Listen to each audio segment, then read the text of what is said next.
Hey, Faithful! Welcome to another episode of Voice of a Niner Faithful. I'm Jason, your host, and today we'll be discussing our unfortunate loss to the Tampa Bay Buccaneers, 19-30. But before we get into that, don't forget to like, comment, and subscribe to get more 49ers content from a fan's perspective. And speaking of a fan's perspective, yeah, it was a rough one.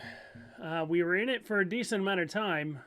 Just the last two quarters kind of got away from us, especially the fourth quarter. We actually held Tampa to only 3 points in the fourth quarter, so it wasn't a horrible thing. They didn't slam us or anything. This wasn't a devastating loss. I say that mainly because, yeah, even with the loss being 4-2, we're still atop the NFC West because of our 3 division wins already. So, yes, would it have been better if we won? Of course. But let's take the loss now and get the rest of the wins later on in the season as we get healthier. Now, speaking of health, unfortunately, Fred Warner went down. And I'm going to look this up now because my wife, right before I started hitting record, my wife texted me seeing that she saw that Fred Warner is out for the season with a broken ankle. So I'm going to verify this real quick. Fred Warner likely out for the season. Oh, yeah, here we go. Let's go with the ESPN since I have that open for something else as well. Right ankle injury. Fractured his ankle and will need surgery that will end his season. Okay, yeah. That's... wow. Just what we need. Both Fred Warner and Nick Bosa out for seasons. It's just the way the season is going. Talk about injury after injury after injury. And yet we're still 4-2 and atop the NFC West. The game itself, let's take a quick look at the stats here. I'll bring them up. So, Mac Jones actually didn't do too terrible. 27 for 39, 349 yards. 8.9 average, 2 interceptions. The 2 interceptions, I'm not going to blame on Mac Jones. And regardless of what the sportscasters, Tony Romo and Jim Nantz, whatever they were saying, oh, this was all good, this was all Tampa Bay and their scheme, it wasn't. This was our receivers not doing what they were supposed to do. So this I don't blame either of those interceptions on Mac Jones. I blame them on the receivers. Irregardless, it's 2 interceptions against him. But so he was sacked. Oh my God, 6 times. That's a tough one to recover from. 6 sacks. Was this the offensive line? Partly. But this was also Mac Jones. He's still injured. He's just not as injured as Brock Purdy is. That's the only reason. And this is another example of why Brock Purdy is the starting quarterback when he's healthy over Mac Jones. More, better mobility. Irregardless, he still did without those 2 interceptions and the 6 sacks, he still did relatively okay. 347 passing yards, 8.9 on average. He had some good throws, good bombs, but unfortunately this game it just wasn't enough. Christian McCaffrey did his normal thing. Still, unfortunately, averaging only about a 3.2 per game. That's about what he's been doing, not just this game, but since the beginning of the season. We finally did, as a team, get a rushing touchdown. That's a plus.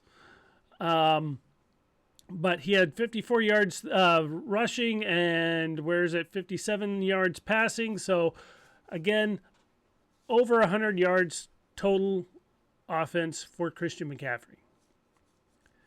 Kendrick Bourne. Yeah, he had the one drop, but he made up for it. But he did have more than just the one drop. He had the one drop, and then he had that one bad throw, which caused one of the interceptions. Or not throw, routes. He kind of just stopped instead of kept going, which is what he should have done. But he made up for that. 5 receptions for 142 yards. Not too terrible. Not too terrible at all. Jake Tonjes, 6 receptions, 58 yards. Did great. Demarcus Robinson only had 2, but he had the long one of 31 yards, which really helped. Even MVS did pretty good for his 2 catches, 3 targets, not too bad. Juwan Jennings, 3 targets, but only 1 catch. And there was arguing on the sidelines, and something was happening. Something was off with Juwan. I don't think he's fully healthy as much. Yeah, he was in the game, but I don't think he was fully up there yet. The fumbles, again, I wouldn't consider that fully on Mac Jones. He was just getting hammered. There's no other way about it. Thank God for Luke Farrell to recover it. We did have a sack, just one, and Mykel Williams, our first-round pick, starting to show why he was a first-round pick. He's coming back after his injuries. Alfred Collins also did pretty good this game. Where is he there? It's total tackles, but he had 1. But the pressure, his pressure is getting up there. He's starting to show why he's doing what he's doing. A lot of his things this game were more, hey, I'm going to slow you down so somebody else can tackle you. So I think all in all, the new guys, rookies, second years, are coming along. Even Malik Mustafa, he just came back. He had a solo tackle, 2 total tackles. He did all right for his first game back. But still, all in all, the loss of Fred Warner and the 6 sacks, 2 interceptions, it was just too much to come back from. But I still think we as a team are still in a decent position ahead in the NFC West. We're getting people back next week. I'm not sure if it'll be Purdy. I think he should. I think he should be back by next week. Kittle should be back next week. Pearsall should be back next week. These, and as the season progresses, other people will get back into the system. The catch now is the plan, or at least the rumors of a plan, were to, all right, we're gonna, if we show that we're still winning, we're still in the lead here in the NFC West, we still have a chance to make a playoff run, we're gonna go out and get an edge rusher. Well, we kind of need 3 things. We could definitely use a good edge rusher. We could use a defensive tackle. And now, with our star linebacker out, now we need a linebacker. Which one do we go and try to get? I'm still thinking defensive end. But maybe we could pull off a defensive end and a linebacker on the cheap. We have some money to play with because of the Bosa injury. There was insurance in his contract, so we have some money to play with from that. I don't know now that Fred Warner's out. Is there insurance in his contract? Maybe we can go get just a plug and play linebacker using that. Who knows? We'll have to see how the year progresses. The next three games, I think, until the trade deadline. Let's take a quick look again. Bring this back up and we'll just go over that. San Francisco. So the trade deadline is November 6th. So technically the Falcons, the Texans, and the Giants. All winnable games, even if the Jackson Dart for the Giants is on fire. But I still think we can pull it off, especially by then we should have a decent amount of people back from injury. The Falcons and the Texans, I think we can pull those off as well. So if we go for 7-2 by the trade deadline, I think even 6-3, I'd be okay. We can work with that. Then trade deadline, let's get at least the defensive end and maybe a linebacker. So our next three games are critical. Unfortunately, two of the next three games are away games. So another East Coast and the Texans obviously in the middle still. These next three games are going to pretty much show who the 49ers are. Yeah, they seem like they might be easy. They should be easy.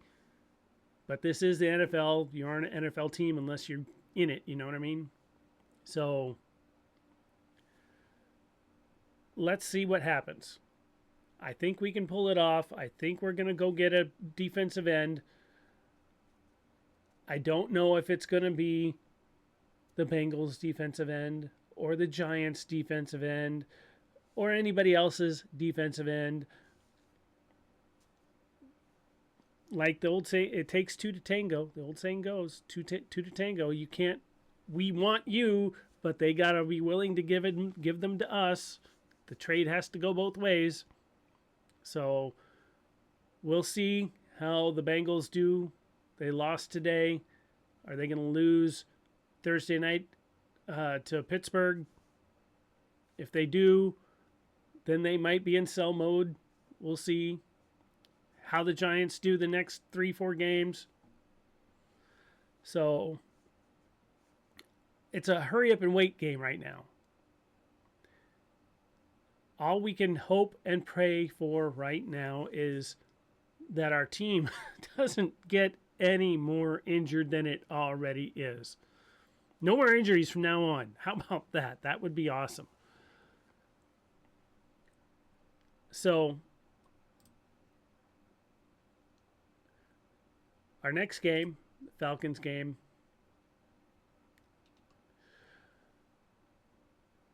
the match predictor on ESPN is saying we're going to win by, there's a 64% chance we'll win. See how that goes. Falcons are 2-2.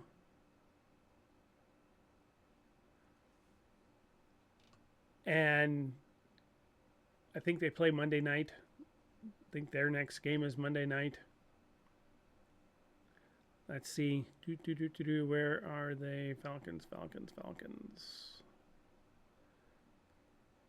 Oh, there they are. Oh, hey, there's a little good news today. The Cowboys lost to the Panthers. I'm okay with that. Yeah, they play the Bills tomorrow night.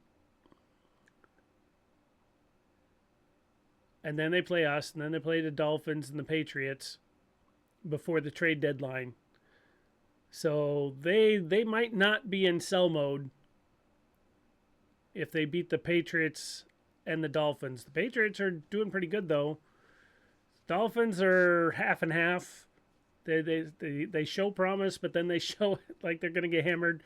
Who knows what's going to happen with them? So, like I said, we're in a hurry up and wait mode. There's no point in speculating. Are we going to get this person? Are we going to go get this person? We should do this. We should do that. We still have at least minimum 2 more weeks of football to watch and see what happens to determine if it's even going to be plausible for us to go get somebody, much less the other team that we want to go get from is willing to sell. So let's calm down on that part. All in all, yes, it was a bad loss, but we are still on top of the NFC West, which I'm okay with. Unfortunate about Fred Warner, but next man up. All gas, no brakes. With that, you guys have a wonderful rest of your weekend. Come back, look me up on Thursday for 49ers Trivia Thursday. And I will talk to you next week after the game. Go Niners!